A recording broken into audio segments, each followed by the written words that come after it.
Assalamualaikum dan salam sejahtera saya ucapkan kepada pensyarah saya, Puan Atika.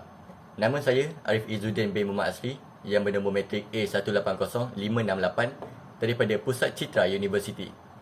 Pada hari ini saya ingin menyampaikan topik mengenai kesan ekonomi Malaysia semasa krisis COVID-19.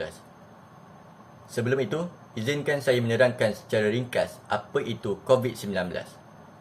COVID-19 adalah nama singkatan daripada dua perkataan iaitu Corona dan virus.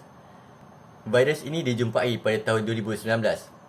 Maka dari situ terhasillah nama singkatannya iaitu COVID-19. Virus ini dipercayai ditemui dan tersebar di sebuah pasar di Wuhan, China pada tahun 2019.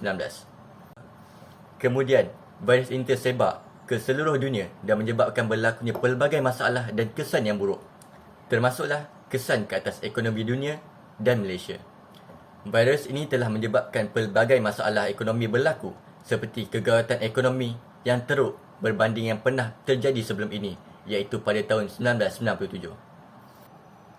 Antara petunjuk tahap kesihatan ekonomi yang boleh dilihat untuk mengetahui kesan COVID-19 ini kepada ekonomi adalah melalui dua petunjuk, iaitu yang pertama, Indeks Pelopor atau singkatannya IP, dan yang kedua adalah Indeks Harga Pengguna atau singkatannya IHP. Indeks Pelopor atau IP ini menunjukkan kadar pertumbuhan dan kitaran perniagaan tempatan, manakala IHP pula merujuk kepada Indeks Harga Barangan Pengguna. Menurut Jabatan Perangkaan Malaysia, Indeks Pelopor Malaysia pada tahun 2020 telah merosot dari 5.5% pada April 2020 kepada 3.6% pada bulan Mac 2020. Hal demikian berlaku disebabkan tiada pembinaan dan syarikat baru yang didaftarkan, kerana semua syarikat masing-masing bertungkus lumus untuk menyelamatkan syarikat mereka daripada ditutup dan mengalami kerugian yang besar. Selain itu, Indeks Harga Pengguna ataupun IHP juga terjejas dan merosot sebanyak 2.9% pada bulan Mei 2020. Pada tahun sebelumnya, iaitu pada tahun 2019, IHP Malaysia adalah berjumlah 121.4.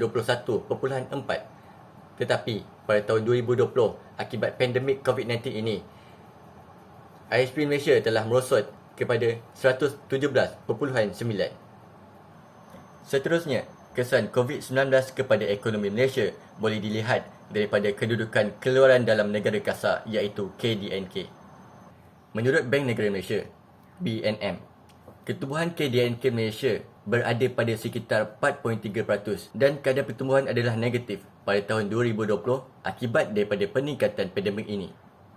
KDNK adalah sesuatu yang penting bagi sesebuah negara kerana ianya merujuk kepada pendapatan negara tersebut. Melalui pendapatan inilah, sesebuah negara menjalankan pentadbiran dan perbelanjaan seperti pemberian subsidi kepada syarikat dan bantuan kepada rakyat.